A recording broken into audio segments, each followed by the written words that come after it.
എൻ്റെ പേര് നീതി. എൻ്റെ ഹസ്ബൻഡ്. ഞങ്ങൾ ചെന്നൈയിൽ നിന്നാണ് വരുന്നത്. ഞങ്ങൾ കല്യാണം കഴിഞ്ഞിട്ട് ഉടമ്പടി എടുത്തത്, ഓൺലൈൻ ഉടമ്പടി എടുത്തത് 9th ഏപ്രിൽ 2024. അപ്പം ഞങ്ങളുടെ കല്യാണം കഴിഞ്ഞിട്ട് ഒരു 4 കൊല്ലമായിട്ടുണ്ടായിരുന്നു. 4 കൊല്ലത്തിനിടയ്ക്ക് ഞങ്ങൾ ഒരു കുഞ്ഞിന് വേണ്ടി ആഗ്രഹിച്ച് പ്രാർത്ഥിച്ചായിരുന്നു. അന്നേരം പ്രത്യേകിച്ച് ഞങ്ങൾ ഡോക്ടേഴ്സിൻ്റെ അടുത്തൊക്കെ പോയി, പക്ഷേ പ്രത്യേകിച്ച് ഒരു റീസൺ ഇല്ലായിരുന്നു പ്രഗ്നൻ്റ് ആവാത്തതിൻ്റെ. ഒരു പ്രത്യേക അൺനോൺ റീസൺ ആണെന്നൊക്കെ പറഞ്ഞത്. അപ്പം എൻ്റെ സിസ്റ്റർ ഇൻ ലോ വഴി ഞാൻ എൻ്റെ മമ്മിയുടെ വഴിക്ക് പറഞ്ഞ് ഓൺലൈൻ ഉടമ്പടി എടുക്കാൻ എനിക്ക് ഇങ്ങനെ ഒരു ഇൻഫർമേഷൻസ് കിട്ടി. അപ്പോൾ അതനുസരിച്ച് ഞാൻ ഓൺലൈൻ ഉടമ്പടി എടുത്തു. 9th ഏപ്രിൽ 2024 ഓൺലൈൻ ഉടമ്പടി എടുത്തത്. അങ്ങനെ ഓൺലൈൻ ഉടമ്പടി എടുത്ത് ഞാൻ ഒരു ട്യൂസ്ഡേ അച്ഛൻ്റെ റിട്രീറ്റ് ഞാൻ യൂട്യൂബിൽ കണ്ടുകൊണ്ടിരിക്കുമ്പോഴത്തേക്കും എൻ്റെ മനസ്സിൽ തോന്നി തുടങ്ങി പെട്ടെന്ന് പോയി കൺഫസ് ചെയ്യുക. എന്നിട്ട് ഓൺലൈൻ ഉടമ്പടിയിലുള്ള കാര്യങ്ങളെല്ലാം ഞങ്ങൾ വൃത്തിയായിട്ട് പാലിച്ചായിരുന്നു. രാവിലെ 5:30 എഴുന്നേറ്റ് പ്രാർത്ഥിക്കും. അതേപോലെ ഞങ്ങൾ പ്രേക്ഷിത വേല ചെയ്തായിരുന്നു. പ്രേക്ഷിത വേല ചെയ്യുക എന്ന് പറഞ്ഞു കഴിഞ്ഞാൽ ഞങ്ങൾക്ക് പ്രത്യേകിച്ച് ആരെയും കണ്ടില്ലെങ്കിൽ ഞങ്ങൾ രണ്ടുപേരും കൂടെ റെസ്റ്റോറൻറ്റിലേക്ക് പോകും. എന്നിട്ട് അവിടെ കാണുന്ന ആൾക്കാർക്ക് ഇതേപോലെ ഞങ്ങൾ ഫുഡ് കഴിക്കാനുള്ള പൈസ കൊടുക്കും, അല്ലെങ്കിൽ ഫുഡ് മേടിച്ച് കൊടുക്കും. അങ്ങനത്തെ പ്രേക്ഷിത വേല ചെയ്യുമായിരുന്നു. അതേപോലെ തന്നെ ഒരു ട്യൂസ്ഡേ അച്ഛൻ്റെ റിട്രീറ്റ് ഞാൻ കാണുമ്പോഴത്തേക്കും എനിക്ക് തോന്നുമായിരുന്നു പെട്ടെന്ന് പോയി കൺഫസ് ചെയ്യണം. പ്രത്യേകിച്ച് ഒരു പാപം ഞാൻ ചെയ്തതിനെ ചൊല്ലിയായിരുന്നു കുമ്പസാരിക്കാൻ പറഞ്ഞ് എനിക്ക് തോന്നിയത് ആ റിട്രീറ്റ് കൂടുമ്പോഴത്തേക്കും. അത് 2021 കോവിഡിൻ്റെ phase 2 ഞങ്ങൾ ശരിക്കും ഒരു നന്നായിട്ട് കോവിഡ് പോസിറ്റീവായിട്ട് ക്രിട്ടിക്കൽ സ്റ്റേജിലായിരുന്നു ഞങ്ങൾ രണ്ടുപേരും ഹോസ്പിറ്റലിൽ അഡ്മിറ്റ് ആവുന്നത്. ആ സമയത്ത് ഞാൻ എൻ്റെ ഹസ്ബൻഡ് CCUലായിരുന്നു. അന്നേരം ഈശോയുടെ ഞാൻ പ്രാർത്ഥിച്ച ഒരു കാര്യമായിരുന്നു, എനിക്ക് ഹസ്ബൻഡിനെ തിരിച്ചു തന്നേ പറ്റൂ, എനിക്ക് ജോലിയിൽ പ്രമോഷൻ വേണ്ട, ഒരു സ്വന്തമായിട്ടുള്ള വീട് വേണമെന്ന് ഞാൻ പ്രാർത്ഥിക്കത്തില്ല, ഒരു കുഞ്ഞിനെ പോലും വേണമെന്ന് എനിക്ക് ആഗ്രഹമില്ല, പക്ഷേ എൻ്റെ ഹസ്ബൻഡിനെ തിരിച്ചു തന്നേ പറ്റൂ, ജീവിതത്തിലേക്ക് തിരിച്ചു തന്നേ പറ്റൂ എന്നുള്ള ഒരു പ്രാർത്ഥന ഞാൻ ഈശോയുടെ മുമ്പിലേക്ക് വെച്ചായിരുന്നു. പക്ഷേ ഞങ്ങളതിൽ നിന്നൊക്കെ റിക്കവറായി.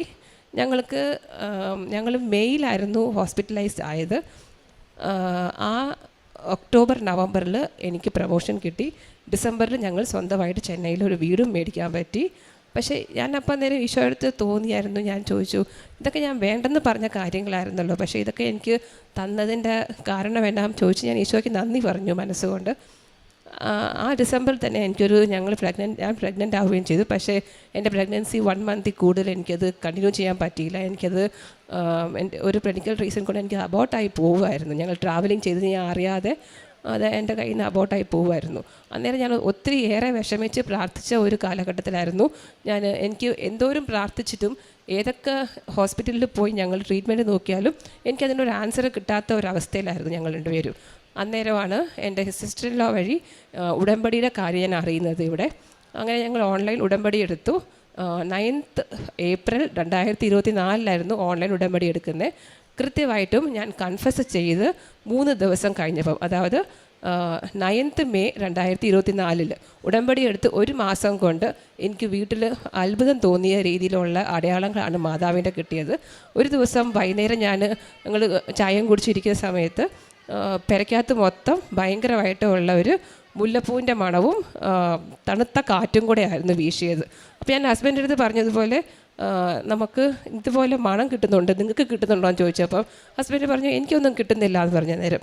അപ്പം ഞാൻ പറഞ്ഞു എനിക്ക് കിട്ടുന്നുണ്ട് നന്നായിട്ട് എന്ന് പറഞ്ഞ് ഞാനിങ്ങനെ എല്ലാ റൂമിൻ്റെ കോർണേഴ്സിലും ഞാൻ പോയി നോക്കുമ്പോഴത്തേക്കും എനിക്ക് നന്നായിട്ട് മണം കിട്ടുന്നുണ്ട്. അപ്പോൾ എനിക്ക് തോന്നി പരിശുദ്ധ അമ്മയുടെ സാന്നിധ്യം എനിക്ക് അവിടെ കിട്ടുന്നുണ്ടെന്നുള്ള ഒരു തോന്നൽ വന്നപ്പം ഞങ്ങൾ രണ്ടുപേരും കൂടെ 6 മണിയായപ്പോഴത്തേക്കും ഞങ്ങൾ രണ്ടുപേരും വീട്ടിലെ കൊന്ത ചൊല്ലി തുടങ്ങിയ നേരം.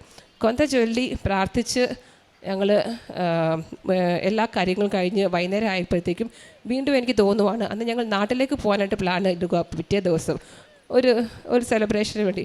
അപ്പം ഹസ്ബൻഡ് ചോദിച്ചു നാട്ടിലേക്ക് പോകാൻ ചോദിച്ചപ്പോൾ ഞാൻ പറഞ്ഞു പരിശുദ്ധ അമ്മ വന്നിരിക്കുന്ന വീടാണ്, നമ്മൾ നാട്ടിലേക്ക് പൂട്ടിയിട്ടിട്ട് പോകാൻ പറ്റില്ല, നമ്മൾ ഏതായാലും ഇവിടെ തന്നെ നിൽക്കുക എന്നുള്ള റീസൺ ഞങ്ങൾ അന്ന് തീരുമാനമെടുത്തു. അങ്ങനെ അത് കഴിഞ്ഞ് ഓരോ ദിവസങ്ങളായപ്പോഴത്തേക്കും അടയാളങ്ങൾ കൂടി തുടങ്ങുവാണ്. 26 മെയ്യിന് എനിക്ക് ചെറുതായിട്ടൊരു സ്പോട്ടിങ് തുടങ്ങി. അപ്പോൾ ഞാൻ വീണ്ടും ഹസ്ബൻഡിൻ്റെ രാത്രി കരഞ്ഞ് പറഞ്ഞു, ഇത്തവണയും കുഞ്ഞിനെ കിട്ടത്തില്ല, എനിക്ക് സ്പോട്ടിങ് ആയി തുടങ്ങി, എനിക്ക് എൻ്റെ മെൻസ്ട്രേഷൻ തുടങ്ങുവാണ് എന്നുള്ള ഞാൻ സങ്കടപ്പെട്ട് അന്ന് രാത്രിക്ക് 2 മണിക്ക് എഴുന്നേറ്റ് ഞാൻ കരഞ്ഞു തുടങ്ങി. അത് കഴിഞ്ഞപ്പോഴത്തേക്കും ഒരു 2 ദിവസമൊക്കെ ആയപ്പോഴത്തേക്കും എനിക്ക് തോന്നി തുടങ്ങി. സ്വപ്നം കണ്ടു. ഞാൻ രാവിലെ പ്രദക്ഷിണ പ്രാർത്ഥന ചൊല്ലി രാവിലെ 5:30 മണിക്ക് എഴുന്നേറ്റ് പ്രാർത്ഥിച്ച് കഴിഞ്ഞപ്പോഴത്തേക്കും ഒരു ചോരക്കുഞ്ഞിനെ സ്വപ്നം കണ്ടു ഞാൻ. അന്നേരം ഞാൻ ഹസ്ബൻഡിൻ്റെ അടുത്ത് പറഞ്ഞു, ഞാനൊരു ചോരക്കുഞ്ഞിനെ സ്വപ്നം കണ്ടു തുടങ്ങിയെന്ന് പറഞ്ഞപ്പോൾ ഹസ്ബൻഡിൻ്റെ അടുത്ത് പറഞ്ഞതാ, ഉടമ്പടിയുടെ ഓരോ സ്റ്റെപ്പുകളായിട്ട് നമുക്ക് അടയാളം കിട്ടി തുടങ്ങിയിട്ടുണ്ട്, നീ സങ്കടപ്പെടേണ്ട, നമുക്ക് ഏതായാലും ഇത്തവണ കുഞ്ഞിനെ കിട്ടുമെന്ന് പറഞ്ഞു. അങ്ങനെ 10th ജൂൺ ആയപ്പോഴത്തേക്കും എൻ്റെ പ്രഗ്നൻസി പോസിറ്റീവായി. ഞങ്ങൾ ഡോക്ടർ പറഞ്ഞു എൻ്റെ ഏജിനും, ഞങ്ങൾക്ക് ഓൾമോസ്റ്റ് ഞങ്ങൾ രണ്ടുപേരും 35+ ആണ്. അന്നേരം ഞങ്ങളുടെ ഏജിന് ചാലഞ്ചിങ് ആണ് പ്രഗ്നൻസി, പിന്നെ കുറേ ക്രിട്ടിക്കാലിറ്റി വരാൻ ചാൻസസ് ഉണ്ടെന്നും പറഞ്ഞു. പക്ഷേ അതിൻ്റേതായിട്ടുള്ള ഒരു സിംറ്റംസും കാണിച്ചില്ല, ഹെൽത്തി പ്രഗ്നൻസി ആയിരുന്നു. പിന്നെ അതുകൂടാതെ എനിക്കിങ്ങനെ പ്രഗ്നൻസി സമയത്ത് ഓരോ ബുദ്ധിമുട്ടുകൾ വരുമ്പോഴും എനിക്ക് ഓൺലൈൻ ഉടമ്പടി ആയതുകൊണ്ട് എൻ്റെ കയ്യിൽ തൈലമില്ലായിരുന്നു. അപ്പം എനിക്ക് ഉപ്പും തേനും എനിക്ക് ഇവിടുന്ന് കിട്ടിയായിരുന്നു. വീട്ടിൽ നിന്ന് പേരൻസ് വന്ന് മേടിച്ച് കൊണ്ട് എത്തിച്ചായിരുന്നു ചെന്നൈയിൽ. അപ്പം അങ്ങനെ ഞാൻ ബുദ്ധിമുട്ടുകൾ തോന്നുമ്പോഴൊക്കെ ഞാൻ ആ ഉപ്പെടുത്ത് വായിലേക്ക് ഇട്ടിട്ട് ഞാൻ വിശ്വാസപ്രമാണം ചൊല്ലി പ്രാർത്ഥിക്കുമായിരുന്നു. ആ അടുത്ത സെക്കൻഡ് എനിക്ക് അതിൻ്റെ ബുദ്ധിമുട്ടുകൾ മാറിക്കിട്ടും. അങ്ങനെ പ്രഗ്നൻസിയുടെ മാക്സിമം ലെവൽ 9th മന്ത് എത്തിക്കഴിഞ്ഞപ്പോഴും ഞാൻ ഈശോയോട് ഇങ്ങനെ നടക്കുമ്പോഴും ഇരിക്കുമ്പോഴൊക്കെ ഞാനിങ്ങനെ പരിശുദ്ധ അമ്മയുടെ കൃപാസന മാതാവിൻ്റെ ഞാൻ പറയുമായിരുന്നു, എൻ്റെ പ്രഗ്നൻസിയിലേക്ക് ക്രിട്ടിക്കാലിറ്റി ഒന്നും എത്തിക്കില്ല, ഡെലിവറി സമയത്ത് എനിക്ക് ലോങ് ലേബർ ആക്കി കൊടുക്കല്ലേ, എനിക്ക് എത്രയും പരിശുദ്ധ അമ്മേൻ്റെ കൂടെ ഉണ്ടാവണേ എന്നുള്ള രീതിയിൽ ഞാൻ എപ്പോഴും ഇങ്ങനെ നടക്കുമ്പോഴും ഇരിക്കുമ്പോഴൊക്കെ ഞാൻ മനസ്സിങ്ങനെ പ്രാർത്ഥിച്ചു കൊണ്ട് പോകുമായിരുന്നു. അതേപോലെ തന്നെ എൻ്റെ ഈ ഏജിന് എനിക്ക് ഒരു കോംപ്ലിക്കേഷൻസും ഇല്ലാതെ നോർമൽ ഡെലിവറിയിൽ വെറും 3 hours ലേബറിലായിരുന്നു ഞാൻ കുഞ്ഞിനെ ഡെലിവർ ചെയ്തത് 5th ഫെബ്രുവരി 2025. അങ്ങനെ ഞങ്ങൾക്ക് മിടുക്കത്തിയായിട്ടുള്ള ഒരു കുഞ്ഞിനെ പരിശുദ്ധ അമ്മ തന്ന് അനുഗ്രഹിച്ചു. അതുകൂടാതെ രണ്ടാമത്തെ ഒരു വെളിപ്പെടൽ എന്ന് വെച്ച് കഴിഞ്ഞാൽ കുഞ്ഞുണ്ടായി 40ാമത്തെ ദിവസം കുഞ്ഞിൻ്റെ മുഖത്ത് മൊത്തം ഒരുമാതിരി മാന്തി പറിച്ച പോലത്തെ ഒരു പാടുകൾ. അപ്പം പിറ്റേ 2 ദിവസം കഴിഞ്ഞപ്പോൾ ഞങ്ങളത് ഹോസ്പിറ്റലിൽ കൊണ്ടുപോയി കാണിച്ചപ്പോൾ ഡോക്ടേഴ്സ് എഴുതിയത് എറ്റോപിക് ഡെർമാറ്റൈറ്റിസ് എന്ന് എഴുതിയത്. എന്ന് വെച്ചാൽ എക്സിമയുടെ ഒരു കൂട്ടത്തിൽപ്പെട്ട എക്സിമ തന്നെയാണെന്നാണ് ഡോക്ടർ കൺഫേം ചെയ്തത്. അപ്പം കൊച്ചിൻ്റെ മുഖത്തിങ്ങനെ എക്സിമയുടെ പാടുകൾ കണ്ടു തുടങ്ങിക്കഴിഞ്ഞപ്പോൾ എനിക്ക് വല്ലാതെ സങ്കടമായി. അന്നേരം ഞാൻ മാതാവിനോട് ചോദിച്ചു, മാതാവ് തന്ന കുഞ്ഞ് തന്നെയാണല്ലോ ഇത്, അന്നേരം കുഞ്ഞിന് എന്തിനാ ഇങ്ങനത്തെ ഒരു മാരക സൂക്കേടുകൾ? എക്സിമ എന്ന് പറഞ്ഞു കഴിഞ്ഞാൽ അത് കൺട്രോൾ ചെയ്യാൻ പറ്റുന്ന ഒരു സൂക്കേട് മാത്രമേ ഉള്ളൂ, പക്ഷേ അതിന് ട്രീറ്റ്മെൻറ്റ് ഇല്ല. അങ്ങനത്തെ ഒരു അവസ്ഥയാകുമ്പോഴത്തേക്ക് ഞാൻ പരിശുദ്ധ അമ്മയോട് ചോദിച്ചു, കുഞ്ഞിൻ്റെ മുഖത്തേക്ക് എന്തിനാണ് ഇങ്ങനത്തെ എക്സിമ വരുന്നത്? സങ്കടപ്പെട്ട് ഞാൻ ഈശോയുടെ മാതാവിൻ്റെ രൂപത്തെ നോക്കി ഞാൻ ചോദിച്ചപ്പോഴത്തേക്കും എൻ്റെ മനസ്സിനുള്ളിൽ തോന്നി, മാതാവിൻ്റെ ഉപ്പെടുത്ത് നീ കഴിച്ചിട്ട് കുഞ്ഞിന് പാല് കൊടുക്കാൻ പറഞ്ഞു. അപ്പോൾ ഞാൻ മാതാവിൻ്റെ ഉപ്പെടുത്ത് കഴിച്ചിട്ട് ഞാൻ കുഞ്ഞിന് പാല് കൊടുത്തു. അന്ന് രാത്രി 12 മണിയായപ്പോഴത്തേക്കും കുഞ്ഞിൻ്റെ മുഖത്തുള്ള പാടുകൾ ചെറുതായിട്ട് കുറഞ്ഞു തുടങ്ങി.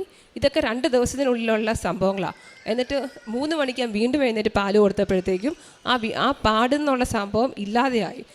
പിന്നെ പിറ്റേ ദിവസം ഞാൻ പകൽ നോക്കുമ്പോഴത്തേക്കും ഞാൻ അമ്മയുടെ അടുത്ത് പറയുന്നു, കുഞ്ഞിൻ്റെ മുഖത്തുള്ള പാടുകൾ കുറഞ്ഞല്ലോ എന്ന് പറയുമ്പോഴത്തേക്കും ആ 2 ദിവസം മുമ്പ് എടുത്ത ആ ഫോട്ടോ ഞാൻ വെച്ച് കമ്പയർ ചെയ്ത് ഇന്നത്തെ കൊച്ചിൻ്റെ മുഖം വെച്ച് നോക്കുമ്പോഴത്തേക്കും കുഞ്ഞിൻ്റെ മുഖത്ത് ഒരു തുള്ളി പാട് പോലും ഇല്ല. എക്സിമ എന്നുള്ള സംഭവം തന്നെ ഇല്ലാതെയായി. ഡോക്ടേഴ്സിൻ്റെ അടുത്ത് കൊണ്ട് കാണിച്ചപ്പോഴത്തേക്കും ഡോക്ടേഴ്സും പറഞ്ഞു ഇത് എക്സിമയല്ല. ഞങ്ങൾ സെക്കൻഡ് ഒപ്പീനിയൻ വേറൊരു ഡോക്ടറെ അടുത്ത് പോയപ്പോഴത്തേക്കും ഡോക്ടർ കണ്ടിട്ട് പറഞ്ഞു ഇത് എക്സിമയല്ല, പേടിക്കേണ്ട ഒരു ആവശ്യവും പറഞ്ഞു തരും.